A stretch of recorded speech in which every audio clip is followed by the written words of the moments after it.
Alright, after researching all 3 Battle Pass chapters, it was a whopping 45,000 gold if you want to research all 3 chapters of Battle Pass Season 7.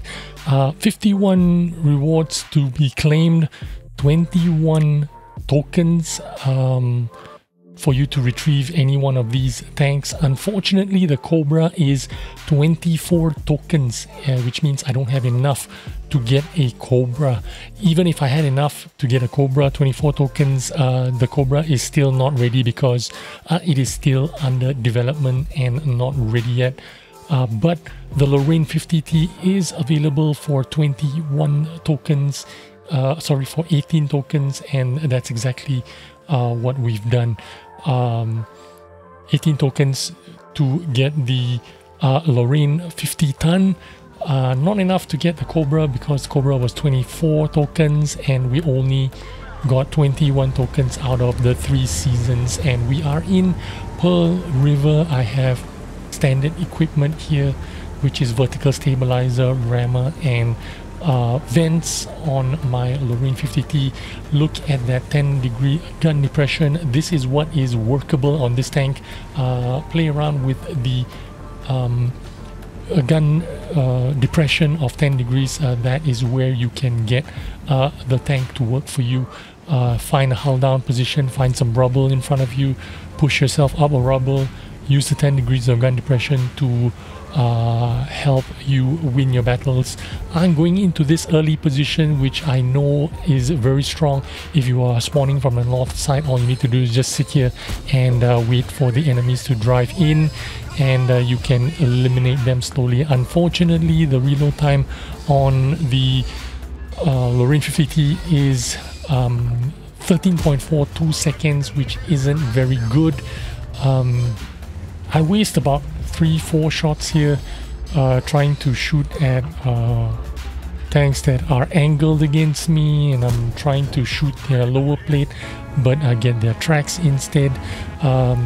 If you can hear the construction going on behind me, really sorry about that. Unfortunately, I can't do anything about it. Can't tell them to stop. These guys are constructing a house next to me. But anyway, yeah, this is the Lorraine 50T. In my 2-3 games that I've played with it, I can tell you that the tank is not bad. It is not great, but it is not bad. It is playable. It is a lot like the AMX M451 tier 9 version on the tech tree with the small gun. Now, if you didn't know, or if you're not experienced with the Tech Tree version of the AMX, I do play the Tech Tree version with a small gun instead of the big gun, which means I prefer the fast firing gun with 400 alpha, and this premium version or reward version is very similar to the AMX M451 tier 9. It is slower in reloads. In terms of the 400 alpha gun, it is 2 seconds slower reload. The Tech Tree gun reloads a little bit faster, but you do get AP shells with 308 penetration. The 308 penetration is with the APCR premium shells. With the AP shells, which is stock, you get 264 penetration, which is plenty. I am with firing full APCR shells here just to give you an example of how try-hard you can be if you wanted to. Really no trouble here if you are shooting in all the right places and you are not firing from a distance and shooting into their tracks and whatnot, when you saw me doing that in my first couple of shots. But anyway, the only downside on this tank is I can feel like the reload time is kind of slow. 13.42 seconds means after you run rammers and food and whatnot, it's still more than 10 seconds, which isn't that great. However, this tank does have some pretty good dispersion, 0.32, and the moving dispersion 0.14, a lot better than the Tech Tree version, because the Tech Tree version has moving dispersion of 0.22, which means you really need to fully aim, and you really need to be not moving to make your shots. This tank, on the other hand, you can fire on the move pretty good with that. 0.32 dispersion is pretty good as well. Mobility is really good because it does not feel like a heavy tank. It's 60 kilometers an hour going forwards, and going in reverse 15 kilometers an hour in reverse. The mobility is quite good because the power to weight ratio as well, 18.18. It does not feel like a heavy tank. It feels like a slow medium tank. That's what it feels like. So mobility is pretty good. Gun accuracy is pretty good. Gun performance is pretty good. Reload is on a tad slow, but I suppose you can't, you give it superb reload if you're having kind of an accurate kind of gun. Even when the gun is on the move, you can shoot stuff. When you're poking, you're gonna hit stuff.